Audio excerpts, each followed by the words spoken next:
appelle la philosophie et qu'on associe à une discipline académique, universitaire, souvent jargonnante dans les bibliothèques Pléiades, pouvait être accessible à tout le monde. Oui, ça fait partie de mon combat, mais déjà dans mes livres précédents, bien sûr.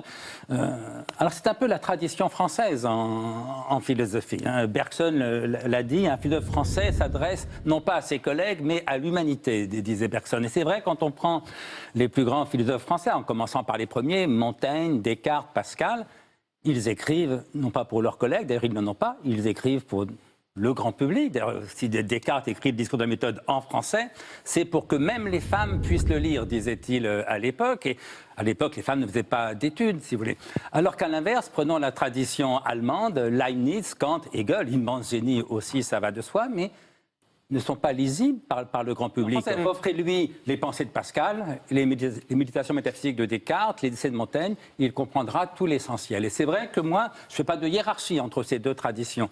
Mais celle dans laquelle je me sens le plus à l'aise, celle que j'avais envie de prolonger, c'est en effet la tradition française. Ce que Nietzsche, philosophe allemand, mais qui préférait les penseurs français, ce que Nietzsche appelait la belle clarté française. Et j'ai voulu renouer, en effet, après des années de pensée quand même très difficile et jargonnante. Dans ma jeunesse, pensons à Derrida, Lacan, Deleuze dans une moindre mesure. J'ai voulu renouer en effet avec cette belle clarté française. Mais aussi pour casser une certaine image. C'est-à-dire que dès que vous parlez de philosophie, qui plus est au sens traditionnel du terme, comme quête d'une forme de sagesse, philosophia en grec, comme vous le savez, c'est l'amour de la sagesse, les gens, les lecteurs, ceux qui ne le connaissent pas personnellement, ont tendance à vous fantasmer dans le rôle du sage, ce qui est bien sûr parfaitement grotesque. J'ai toujours dit que je n'étais pas un sage. Mais là, dans ce genre de texte, j'ai envie un peu de casser cette image-là, de montrer l'autre côté du miroir. Et en effet, comme de fait, je suis quelqu'un de tempérament plutôt mélancolique, plutôt anxieux, il n'y a pas de raison de le cacher. Et donc la philosophie crée une distance qui pour moi est assez heureuse parce qu'elle met le moi, l'ego à distance et elle permet de prendre un petit peu de recul, autrement dit. Et c'est ça au fond le miracle de la philosophie, vous savez. J'en parle dans le premier texte. Là, nous avons, ma femme et moi, perdu notre premier enfant, une petite fille qui est morte à 6 semaines d'une méningite foudroyante. Dans l'immensité du chagrin qui était le nôtre, le mien en l'occurrence, j'étais incapable de lire les philosophes. Et j'avais dit ça à mon prof de Cannes, qui était devenu un ami, André Pessel, lui, tu sais, moi, les philosophes me tombent tous des mains, sauf Spinoza. Et Pessel m'avait dit, c'est normal, parce que Spinoza, lui, n'essaye pas de te consoler. On m'a dit, voilà, moi, je n'aime pas les philosophes qui consolent, qui vous expliquent qu'on a tort de souffrir ou d'être malheureux, mais quand la souffrance est là, il ne s'agit pas d'avoir raison ou tort, la souffrance est là. J'aime les philosophes qui aident à vivre. Et pour aider à vivre, il faut accepter que la souffrance soit là quand elle est là, il faut accepter ce que j'appelle la part d'inconsolable de la condition humaine, mais encore une fois, pas du tout pour se morfondre dans la mélancolie, mais au contraire, pour en sortir. Spinoza le dit, combattre la mélancolie, ça fait partie des tâches de la philosophie. Et comme moi, je suis un mélancolique, j'avais vraiment besoin de philosopher. Mais vous dites en même temps, en décrivant cet épisode atroce de la mort de votre propre enfant, que rien ne pouvait vous consoler, surtout pas les philosophes, surtout pas l'écriture, si ce n'est la joie de l'une de vos connaissances. C'est-à-dire que la seule personne qui n'essayait pas de montrer de l'empathie, qui n'essayait pas de montrer qu'il était aussi triste que vous, eh bien c'est la seule personne qui pouvait vous apporter du réconfort. Oui, c'est vrai, parce que la vérité, moi, c'est que on ne peut consoler personne qui souffre vraiment. On peut consoler un enfant qui s'est fait mal, on lui fait un câlin, un bisou, on le fait penser à autre chose, mais un enfant qui va mourir à l'hôpital, comment vous allez le consoler? Les parents de cet enfant, comment vous allez les consoler? On ne peut pas. Et si bien quand nous avons perdu cet enfant, mes proches souffraient avec moi, mais ça n'était pas une consolation. À la limite, leur chagrin s'ajoutait au mien. Alors qu'un de mes amis, un ami peintre en l'occurrence, que j'étais allé voir, il peignait dehors, c'est un paysagiste, j'ai passé 3-4 heures avec lui et le regarder peindre. Il a réussi à m'amuser, à me parler d'autre chose, à me faire comprendre que la joie restait possible. Et c'est vrai que c'est le seul qui m'a fait du bien, simplement parce qu'il m'a offert sa joie, il m'a offert sa décontraction, il m'a offert son humour, il m'a montré par l'exemple que ça n'est pas parce que moi j'étais à l'époque dans le chagrin que la vie n'était plus que chagrin. Et je crois qu'au fond, il n'a pas essayé de me consoler et c'est le seul qui réussit finalement à me faire passer quelques heures agréables. Ça veut dire que le fait d'être inconsolable n'est pas incompatible avec le fait de connaître la joie. Non, vous savez, Être inconsolable et joyeux. Oui, je ne sais jamais si c'est Desproges ou Bedos qui se définissait lui-même comme étant inconsolable et gai. Et j'aime bien la formule, au fond, je la reprendrais volontiers à mon compte, parce que tout mélancolique que je sois, et bien, comme tout le monde, j'ai des moments de gaieté, et je préfère largement les moments de gaieté aux moments de tristesse, pour tout vous dire, voyez. Mais je crois qu'en effet, alors après, il y a une dimension de tempérament, on n'est pas tous pareils. C'est quand même une question en lisant ce texte, et quand on lit tous les philosophes qui parlent de la joie, il y en a plusieurs. Vous citiez Spinoza, Clément Rosset, Montaigne en parle aussi, Camus en parle également. Quand on distingue la joie du bonheur et quand on fait de la joie finalement le but même peut-être de la philosophie et de la vie, on se demande, mais suffit-il de décider d'être joyeux pour le devenir? Est-ce que ce n'est pas une question de caractère? Une chose est de professer la joie, bien sûr, soyons joyeux, mais il ne suffit pas de le vouloir pour y parvenir. Bien sûr, et il ne suffit pas non plus de le penser pour l'obtenir. C'est une leçon d'humilité. Je dis qu'au fond, pour ce qui est de la joie de vivre, l'exemple le plus patent, c'est la joie d'un jeune chiot qui vient, sa maîtresse revient et tout d'un coup il explose de joie. Et pour le vieux philosophe, c'est un peu une espèce d'humiliation. Ça fait 40 ans, 50 ans qu'on galère à faire de la philosophie et le premier petit chien venu nous donne des leçons de joie de vivre. Oui, ça fait partie. Alors, en même temps, ça fait partie de la condition humaine. Notre joie est quelque peu obscurcie par la conscience, par la réflexion. Plus de savoir, plus de douleur, comme dit le merveilleux Ecclésiaste. Mais il faut aussi savoir ça. Il faut savoir que la joie ne se décide pas, que le bonheur ne se décide pas. Et que d'ailleurs tout bonheur est incertain et fugace. Si on entend par bonheur, comme certains, une joie constante, permanente, immuable, c'est ce que j'appelle la félicité. Soyons clairs, ça n'existe pas.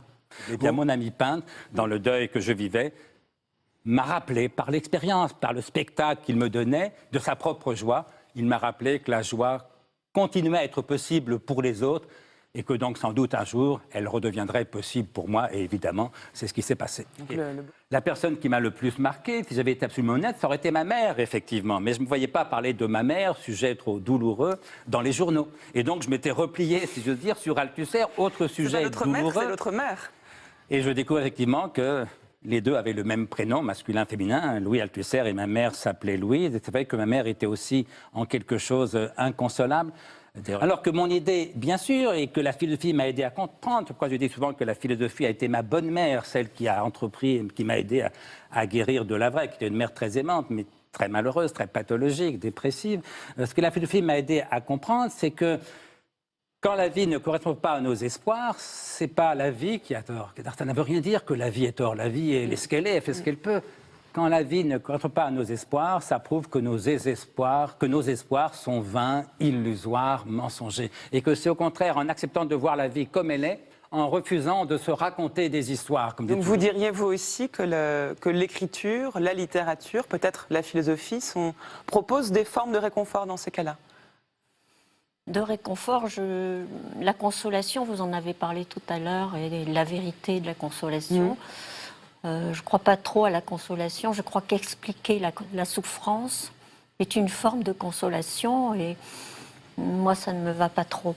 Mais disons que je n'ai pas la carrière d'André, moi, je n'ai pas fait d'études du tout, je suis autodidacte, donc penser, réfléchir m'a aidé effectivement à surmonter la souffrance, mais à ne pas l'oublier.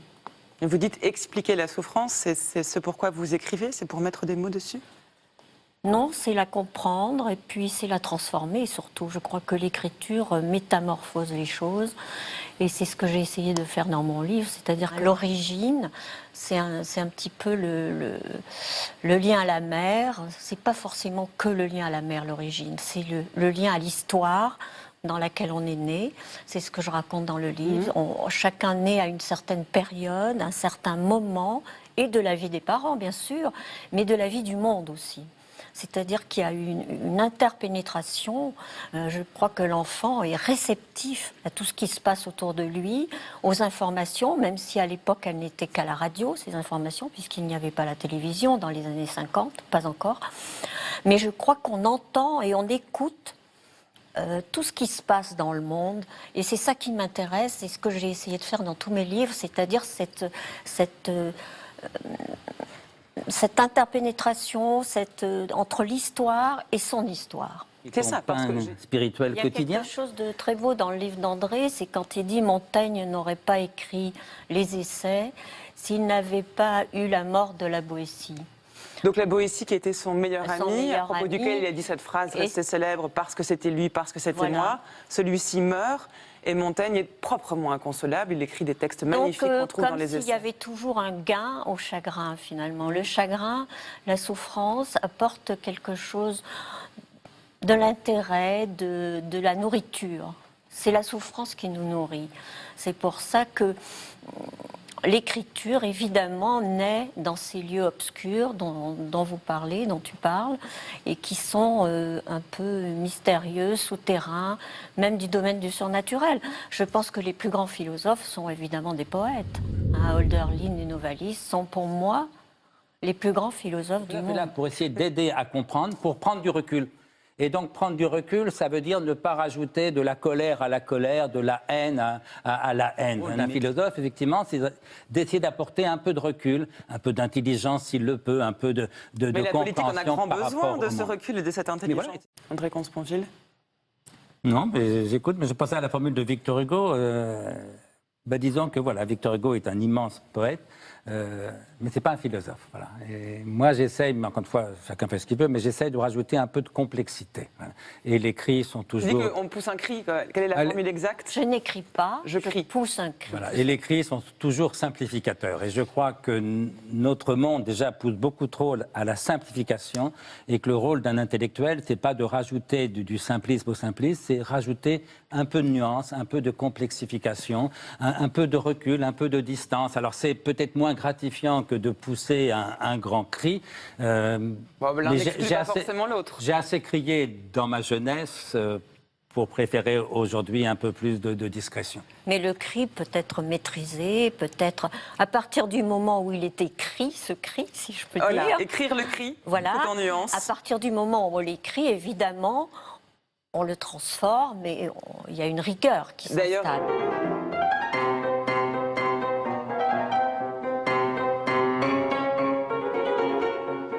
c'est peut-être là où se trouve la joie. Dans la musique. Oui, ben voilà. Schubert console. Bien, ce sera le mot de la fin. Merci beaucoup André Comte-Sponville et Judith Bruch d'être inquiète venus nous aussi. parler. Il fallait pas finir sur la consolation, on finira donc sur l'inquiétude, ou les deux. Merci à tous les deux d'être venus aujourd'hui. Merci à vous. À bientôt, j'espère.